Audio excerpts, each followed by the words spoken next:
নমস্কার, আমি রুম্পা। রুম্পার হেসেলে তোমাদের সকলকে জানাই অনেক অনেক স্বাগত। আজ আবার চলে এলাম নতুন দিনে নতুন রান্নার ভিডিও নিয়ে। আজকে আমি তোমাদের মধ্যে শেয়ার করব শীতকালের সবজি দিয়ে আর নতুন আলু আর শিম আর বেগুন দিয়ে আমি আজকে ইলিশ মাছ রান্না করে দেখাবো। তা আমরা সাধারণত বর্ষাকালে ইলিশ মাছ খেয়ে থাকি, শীতকালে ইলিশ মাছটা ভালো পাওয়া যায় না আর দামও অনেক থাকে। তা আজকে যেহেতু আমার হাজবেন্ড ইলিশ মাছ নিয়ে এসেছে, তাই আমি আজকে শীতকালের এই ইলিশ শীতের সবজি দিয়ে তৈরি করব। তোমরা কখনো খেয়েছো কিনা জানি না, শিম দিয়ে নতুন আলু দিয়ে। তা আজকে আমি বানাবো। রেসিপিটি প্রথম থেকে শেষ পর্যন্ত দেখার অনুরোধ রইল। ভালো লাগলে একটা লাইক করে দিও। তোমাদের একটা লাইক আমাকে অনেক দূর এগিয়ে নিয়ে যেতে সাহায্য করবে। তাহলে চলো দেরি না করে রেসিপিটি শুরু করা যাক। প্রথমে আমি ইলিশ মাছটা নুন হলুদ মাখিয়ে নেব। দেখো, মাছে আমি নুন হলুদ মাখিয়ে নিয়েছি। তা মাছটাকে আমি প্রথমে ভেজে তুলে নিচ্ছি। দেখো, মাছ আমি ভেজে নিয়েছি, সাথে করে 4 পিস বেগুনও আমি ভেজে নিয়েছি। এবার আমি ওই তেলের মধ্যে দিয়ে দিচ্ছি কালো জিরে। এবার আমি এর মধ্যে দিয়ে দেবো শীতের সবজি শিম আর নতুন আলু। এটা আমি ফোড়নের সঙ্গেই একবারে ভেজে নেব। এবার আমি এর মধ্যে দিয়ে দেবো কেটে রাখা কাঁচা লঙ্কা। কারণ কাঁচা লঙ্কার একটা সুন্দর ফ্লেভার থাকে, এর সঙ্গে মিশে যাবে, তেলের সঙ্গে মিশে ভীষণই ভালো লাগবে গন্ধটা। তাই একবারে আমি দিয়ে দিলাম। এবার আমি এর মধ্যে পরিমাণ মতো লবণ আর হলুদ দিয়ে দেবো। লবণ দিয়ে দিচ্ছি আর দিয়ে দেবো হলুদ দিয়ে।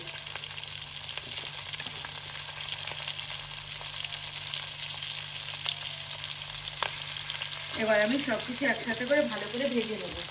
আলু শিম,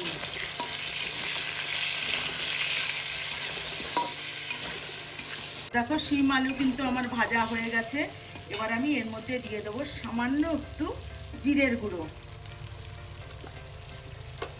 এবার আমি জিরের গুঁড়োটাও এর সঙ্গে একটু ভেজে নেব, কারণ এটা ভাজা জিরের গুঁড়ো, বেশিক্ষণ কষাতে লাগবে না, কাঁচা গন্ধ ছাড়বে না বেশি। এবার আমি এর মধ্যে আগে থেকে ফুটিয়ে রাখা জল দিয়ে দেবো। যেহেতু এটা ঝোল হবে তাই জলের পরিমাণটা একটু বেশি দিতে হবে। আমরা তো ইলিশ মাছ বেগুন দিয়ে, কুমড়ো দিয়ে, কচু দিয়ে, কাঁচকলা দিয়ে করে খাই। একবার এইভাবে শিম দিয়ে আর নতুন আলু দিয়ে করে খেয়ে দেখো, ভীষণই ভালো লাগে। এবার আমি দিয়ে দিচ্ছি জল।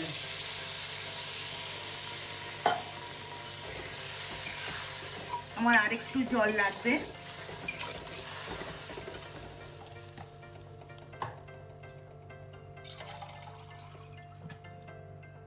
আর একটু জল দিয়ে দেবো, মানে আলুটা সিদ্ধ হবে। এবার আমি মাছটা দিয়ে দেবো, আর আমি 4 পিস বেগুন ভেজে রেখেছি সেই বেগুনটাও দিয়ে দেবো। দিয়ে ঢাকনা দিয়ে ঢেকে ফুটতে দেবো। 10 মিনিটের মতন আমি ফুটিয়ে নেব। মাছ আর বেগুনটা আমি দিয়ে দিচ্ছি।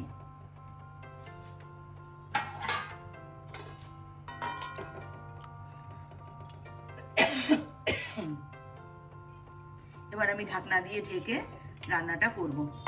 তাতে করে আমি 10 মিনিটের মতন ফুটিয়ে নেব। আলুটাও সিদ্ধ হয়ে যাবে, শিমও সিদ্ধ হয়ে যাবে। 10 মিনিট পর ফিরে আসছি। ঢাকনাটা আমি উঠিয়ে নিচ্ছি। দেখো, শিম দিয়ে নতুন আলু দিয়ে ইলিশ মাছের ঝোল আমার হয়ে গেছে। তোমরা কখনো এইভাবে রান্না করেছো কিনা আমাকে কমেন্টস করে জানাবে। দেখো হয়ে গেছে। এবার আমি নামিয়ে নেব। গরম গরম ভাতের সঙ্গে কিন্তু খেতে দুর্দান্ত লাগে। এবার আমি গ্যাসটা বন্ধ করে দিলাম, নামিয়ে নিয়ে তোমাদেরকে দেখাচ্ছি। দেখো বন্ধুরা, শীতের ইলিশ, শীতের সবজি শিম নতুন আলু দিয়ে আমি এই ইলিশ মাছটা রান্না করেছি। তোমাদের যদি আমি যেভাবে রান্না করলাম তোমরা এইভাবেই বাড়িতে একবার বানিয়ে খেয়ে দেখো, তোমাদেরও ভালো লাগবে। যদি ভালো লাগে লাইক করে দিও, তোমাদের একটা লাইক আমার জন্য অনেক কিছু। তা এই ইলিশ মাছ শীতকালে এইভাবে কিন্তু তোমরা সর্ষে বাটা দিয়েও করতে পারো, সেটাও কিন্তু খারাপ হবে না, খেতে ভালোই লাগবে। তা বন্ধুরা, আমার চ্যানেলের নতুন বন্ধু হয়ে থাকলে চ্যানেলটিকে সাবস্ক্রাইব করে নেওয়ার অনুরোধ রইল। যারা করেছো তাদেরকে অসংখ্য অসংখ্য ধন্যবাদ। যারা ফেসবুক থেকে দেখছো অবশ্যই ফলো করে নিও। তাহলে আজকের মতন এখানেই বিদায় নিচ্ছি। আবার দেখা হবে নতুন কোনো রেসিপি নিয়ে। নমস্কার।